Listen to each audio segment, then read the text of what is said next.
Hey guys, आज की जो हमारी पोएम है वो है rhyme of the ancient mariner. और सबसे जबरदस्त बात मैं आपको बताता हूं कि इस पर्टिकुलर पोएम से कुछ बड़ी अच्छी फ्रेजेस बन चुकी हैं, जैसे albatross around the neck, number one.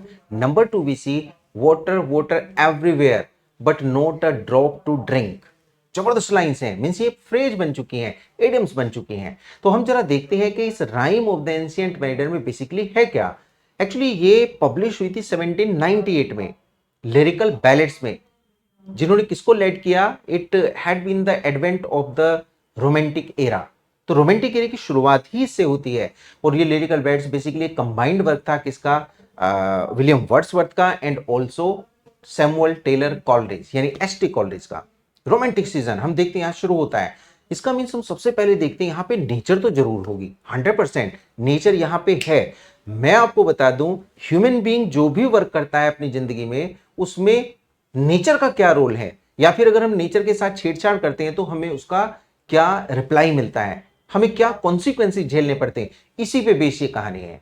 तो basically rhyme of the ancient mariner में हम देखते हैं स्टार्टिंग कहां से होती है। बाकी हमने इसमें देखा 1798 लिरिकल बैलेट्स कि यहां पे एक एंशिएंट मैरिनर है, ओल्ड एंशिएंट मैरिनर। मैं आपको बता दूं, मैरिनर का मीन्स होता है एक पर्सन जो समुद्र में जाता है और वहां पे यात्रा करता है, या अपनी बोट को, अपनी शिप को चलाता है। तो यहां पे भी यही एंशिएंट मैरिनर है। तो ये गाइस क्या करता है, ये नेचर के साथ छेड़छाड़ करता है। और ये स्टार्टिंग में क्या करता है कि उसी से कॉन्सिक्वेंसेज जो इसको मिलते हैं ये इसको किसी को बताने होते हैं।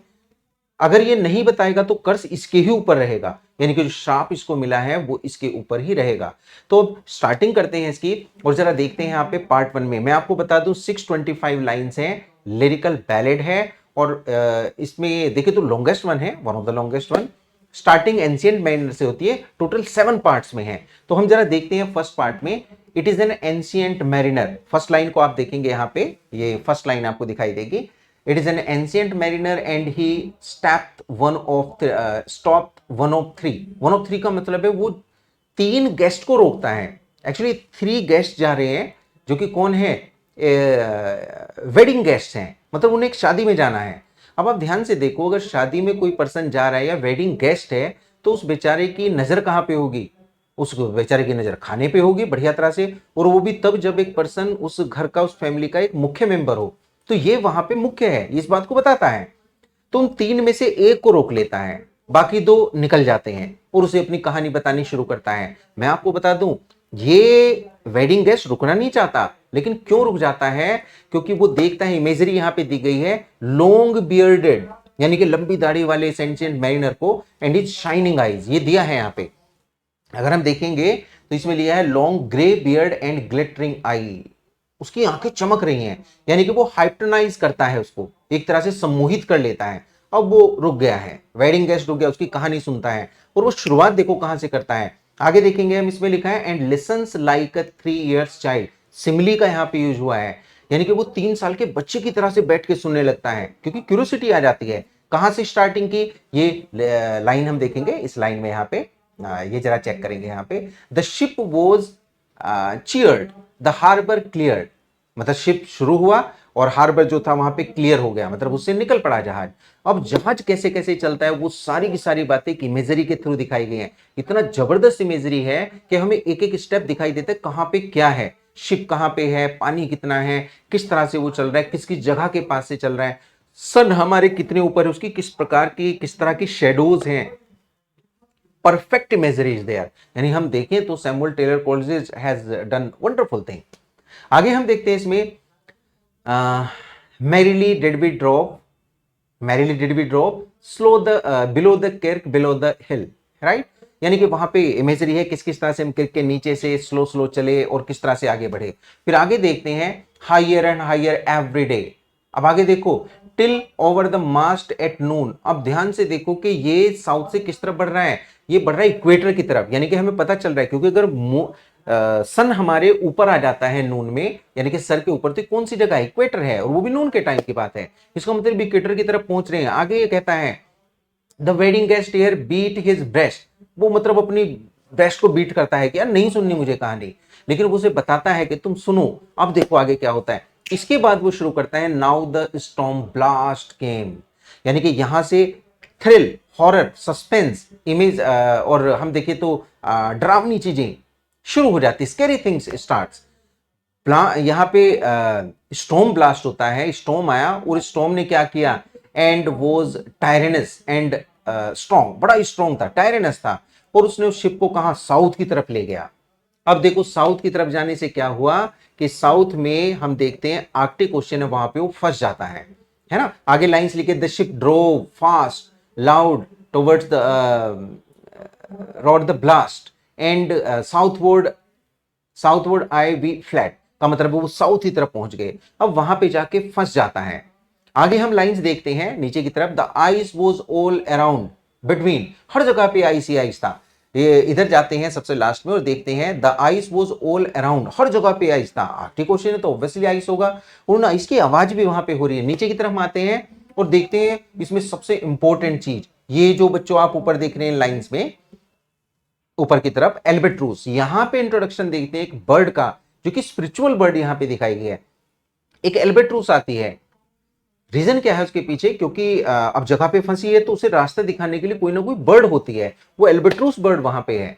अब ये उसको रास्ता दिखा रही है, लेकिन जो मैरिनर्स हैं, एंशिएंट मैरिनर को छोड़ के, वो उसे खाना खिला रहे हैं, उसकी बड़ी प्रेज कर रहे हैं। इससे बड़ा दुखी होता है एंशिएंट मैरिनर और उठा के अपना बो उठाता है और उसको मार देता है। अब यहीं से सारी चीजें बदल जाती हैं। हम थोड़ा नीचे की तरफ आते हैं, देखेंगे यहाँ पे, south wind sprung behind the albatross did follow, है ना। एल्बेट्रूस उसको फॉलो करती थी, साउथ विंड को, साउथ विंड ही हमें यहाँ पे लेकर आई थी। ये मानना किसका था, मैरिनर्स का। लेकिन अब क्योंकि इसने मार दिया है एंशिएंट मैरिनर एल्बेट्रूस को, तो बड़ी खतरनाक कंडीशन है, सिन होगा, इसने पाप कर दिया है, इसको एक तरह से उसको ब्रूड ओवर करना होगा। तो इसी ब्रूड ओवर की कंडीशन पे नीचे जाते हैं, God save the ancient mariner, है ना, from the friends and others, इसमें लिखा है, while of the with my crossbow, और उसने क्रॉसबो से उसको मारा है, तीर से मार दिया है, आई शूट द एल्बेट्रूस। ये लास्ट लाइन यहां पे देखते हैं। अब बच्चों देखो, इसके बाद उस पर कर्स आ जाता है, कर्स आने के बाद में कंडीशन क्या बनती है, वो फंस जाते हैं वहां पे, और ये कहानी बनती है। इस लाइन को देखें आप लोग, बड़ी जबरदस्त लाइन, वोटर वोटर एवरीवेयर, है ना, क्योंकि वो फिर गर्म हवाओं की तरफ साउथ उसको लेके चल देती है और बीच में फंस जाते हैं फिर से, कहां पे, इक्वेटर पे, क्योंकि वहां पे पूरी तरह से सूद काम कंडीशन है, बिल्कुल काम, सब कुछ रुक जाता है। ये मेरिनर्स कहते हैं कि this is just because of the curse of the albatross, albatross के श्राप की वजह से, तुमने सिन किया है, इस वजह से वो क्या करते हैं एल्बेट्रूस को, कि माला बना के उसके गले में डाल देते हैं। अब उसके गले में है तो श्राप उसको भोगना पड़ेगा, और यही कंडीशन आगे बढ़ती, खाना नहीं है, पीना नहीं है, पानी है चारों तरफ लेकिन पी नहीं सकते, गर्मी बहुत ज्यादा है, पर्सपिरेशन बहुत ज्यादा हो रहा है, ये सारी कंडीशन बनती हैं। उसके बाद क्या होता है, इविल स्पिरिट्स आती हैं, गुड स्पिरिट्स आती हैं, डेथ और लाइफ वाली आती हैं। मैं आपको बता दूं, यहाँ पे जो स्पिरिट आती है, उसने, डेथ वाली ने सारे के सारे जो मैरिनर्स थे उनको मार दिया है, लेकिन वो जो डाइस है उसके हाथ में, उस डाइस से एंशिएंट मैरिनर बच जाता है। जब वो लाइन कहता है कि वी ऑल वर डेड, हम सारे मारे गए, तो यहां पे वेडिंग गेस्ट कहता है, oh it means you are not alive, वो कहता है नहीं नहीं मैं बच गया।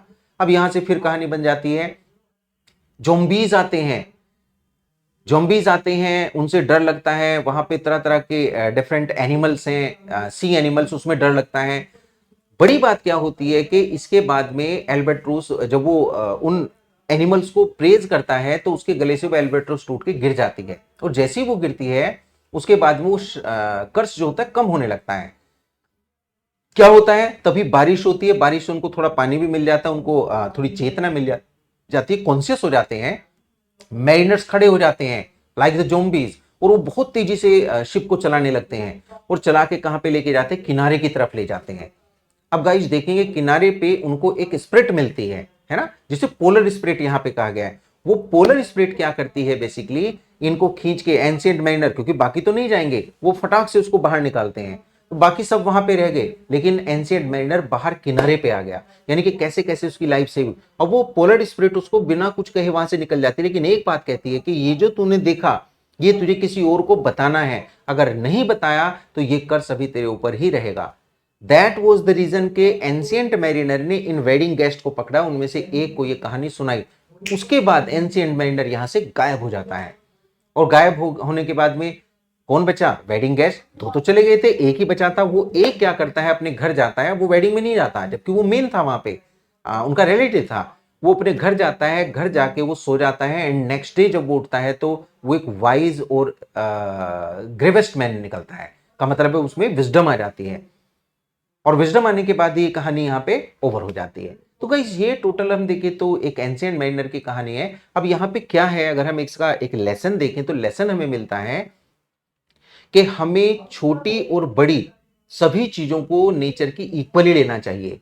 यानी कि एल्बेट्रूस एक बर्ड है तो ऑब्वियसली हमें उसे इग्नोर नहीं करना चाहिए, मार नहीं देना चाहिए, नेचर से खिलवाड़ नहीं करनी चाहिए। अगर हम करते हैं तो ऑब्वियसली हमें उसके लिए पे करना होता है। इन द सेम पॉइंट, तो नेचर के साथ जो खिलवाड़ की उसी वजह से कर्स इसके ऊपर आया, और नेचर क्योंकि बीइंग स्पिरिचुअल इसको यहां पे इस तरह से पनिशमेंट प्रोवाइड करती है एंशिएंट मैरिनर को, यही इसका मैसेज है। तो गाइज ये थी rhyme of the ancient mariner, का मतलब है एंशिएंट मैरिनर जो कि एक लॉन्ग वॉयज से वापस आया है, वो वेडिंग गेस्ट को एक कहानी सुना के अपने कर्ज को पूरा करता है। Thank you so much, have a great time.